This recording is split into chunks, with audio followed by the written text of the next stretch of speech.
There's a specific kind of person almost everyone has met at least once.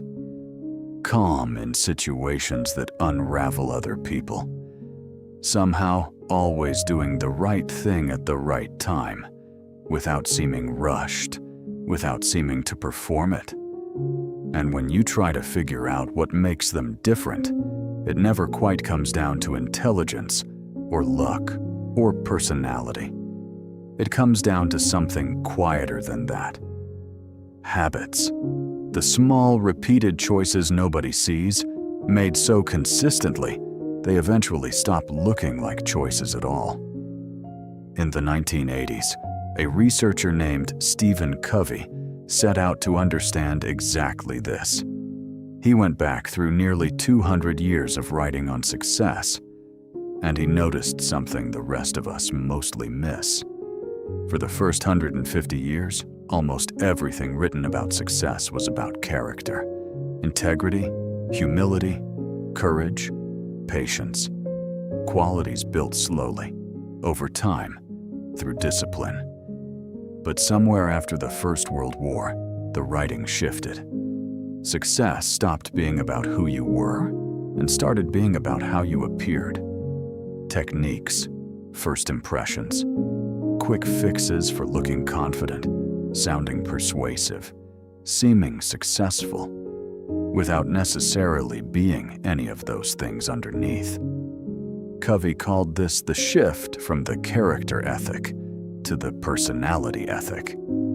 And his argument, the entire foundation the rest of this book is built on, is that the personality ethic doesn't actually work. Not permanently.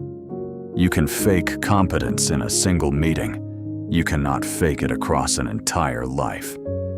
Eventually, the gap between who you appear to be and who you actually are catches up to you, in your relationships, in your work, in the quiet moments nobody else is watching. So what he offers instead isn't a set of tricks, it's 7 habits, genuinely built, one at a time, that move a person through 3 stages he calls the maturity continuum. From dependence, where you rely entirely on others for your outcomes, through independence, where you can stand entirely on your own, and finally, to interdependence, the most advanced stage, where you're capable of standing alone, but choose deliberately to build something greater together with other people. Most self-help stops at independence. Covey insists that real effectiveness only begins after it. Let's walk through it, one habit at a time, in exactly the order he built them, because each one is the foundation the next one stands on. The first habit is this: be proactive. And almost everyone assumes they already understand what that word means. Take initiative. Get things done early. That's not what Covey is talking about. And the actual meaning runs much deeper. Between anything that happens to you and how you respond to it, there is a gap, a space. And inside that space is where your freedom actually lives. Covey's claim is that highly effective people have simply learned to notice that gap and to choose their response inside it, rather than reacting automatically, the way most people do, as if their reaction were forced on them by the circumstance itself. Think about the language most people use without noticing. He made me so angry. That's just how I am. I have no choice. Every one of those sentences quietly hands your response away to something outside you. The other person, your personality, your circumstances. Proactive language sounds different. Not, he made me angry, but I chose to feel angry, and I could choose differently. It sounds like a small distinction. It is, in practice, the entire difference between a person's circumstances happen to and a person who decides what those circumstances mean. Covey ties this to something he calls your circle of concern, and inside it, a smaller circle of influence. Your circle of concern holds everything you care about: the economy, other people's opinions, the weather, a decision your boss made without asking you. Your circle of influence holds only what you can actually act on.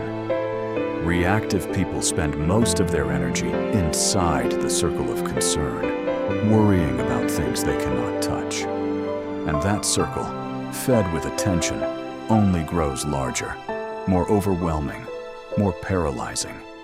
Proactive people spend their energy inside the circle of influence instead, focused only on what's actually theirs to change. And here's the quiet payoff.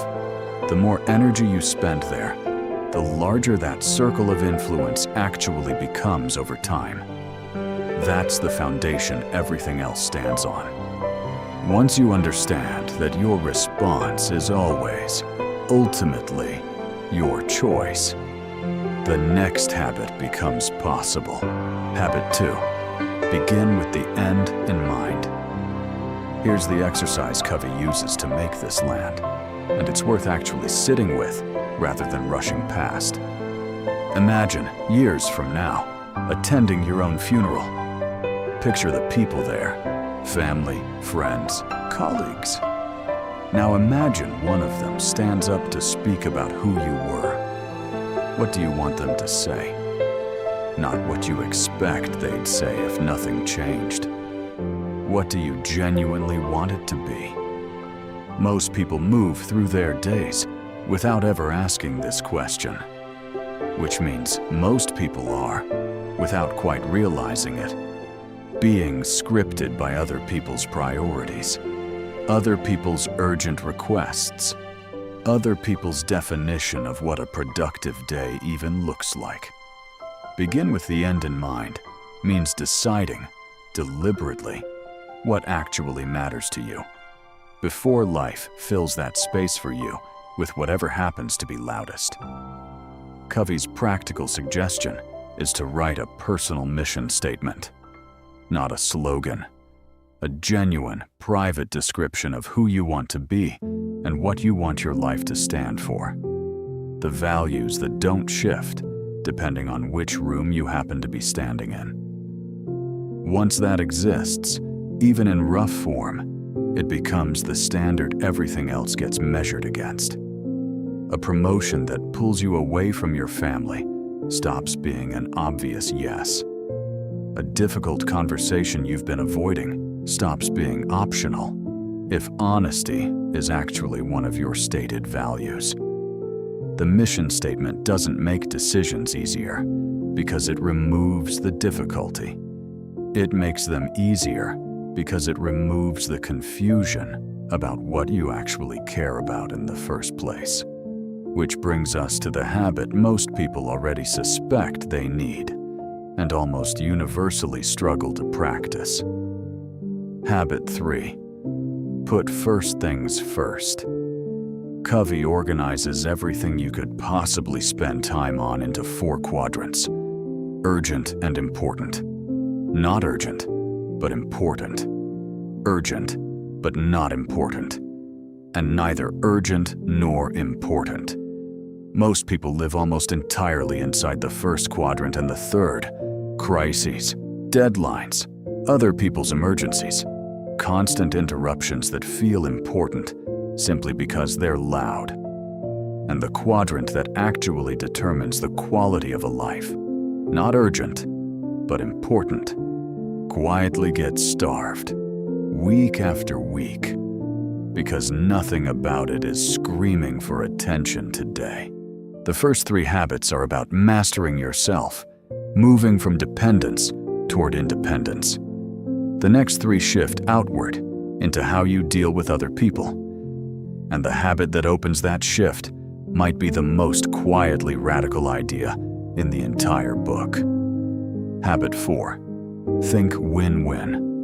Most people, without ever articulating it, operate from a scarcity mindset. The belief that there's only so much success, recognition, or opportunity to go around, which means someone else's win is quietly your loss.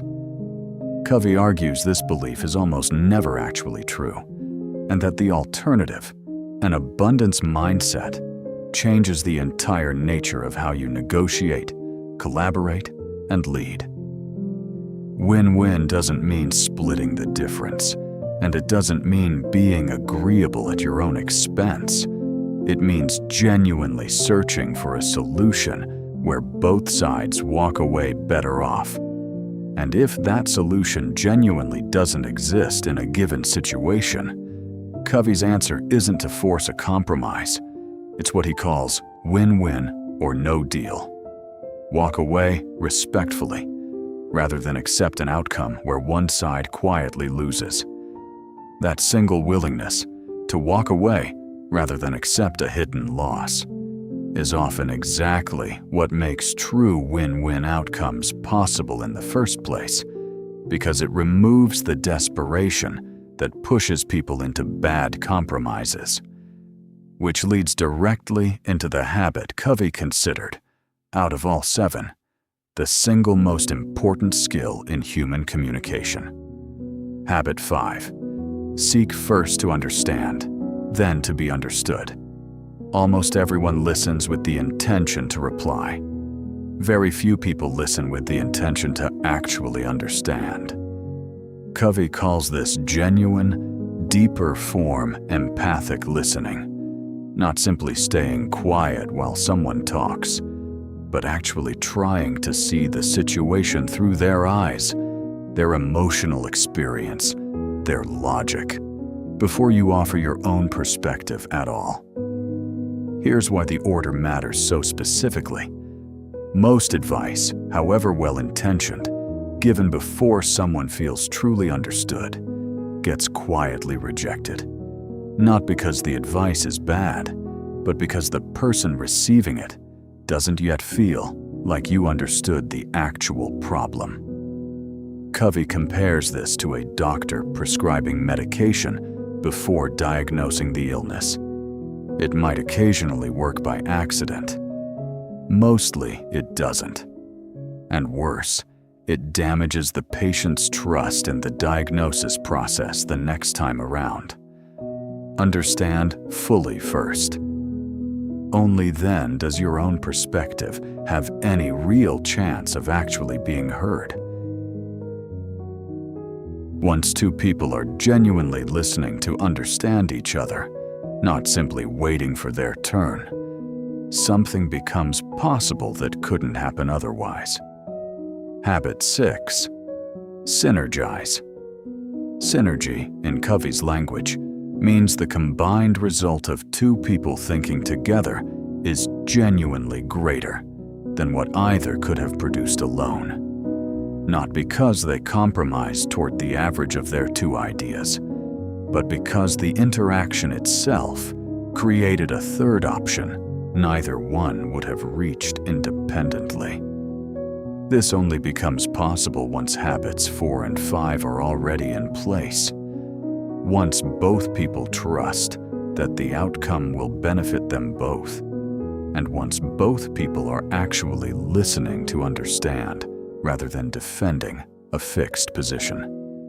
Most disagreements without synergy end in one of two ways. One side wins and the other loses, or both sides settle for a compromise neither one is genuinely happy with.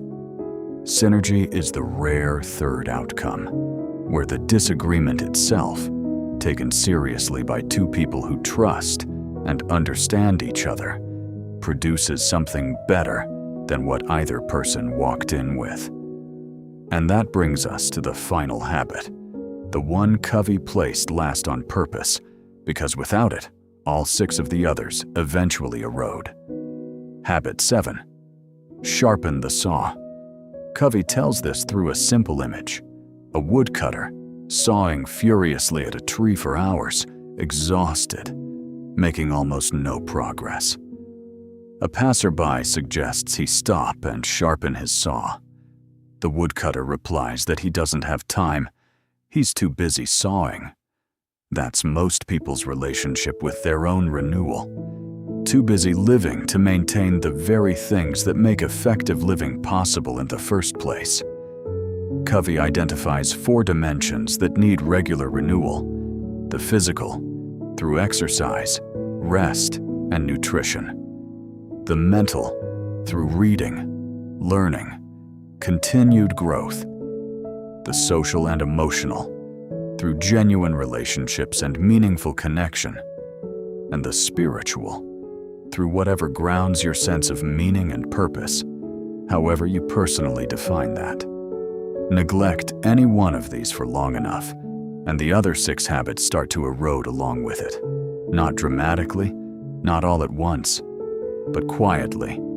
The same way a saw left unsharpened doesn't stop cutting all at once. It just gets slower and duller and takes more effort for less result, until eventually the person using it can't tell whether the tree got harder or the saw simply stopped being sharp a long time ago.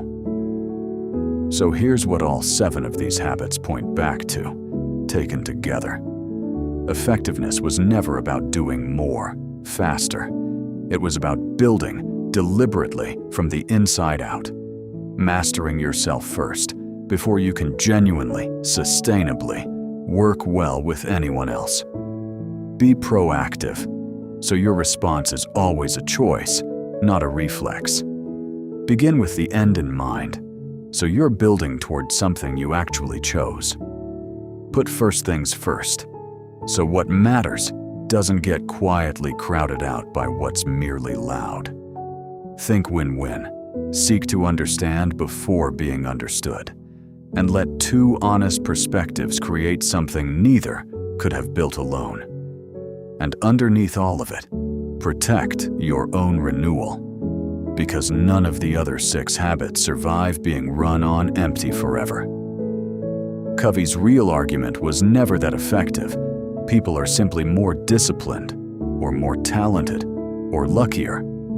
It's that effectiveness is built, one habit, practiced consistently, until it stops feeling like effort and starts feeling like who you actually are. If even one of these 7 is already quietly missing from how you move through your days, that's usually the one worth starting with tomorrow.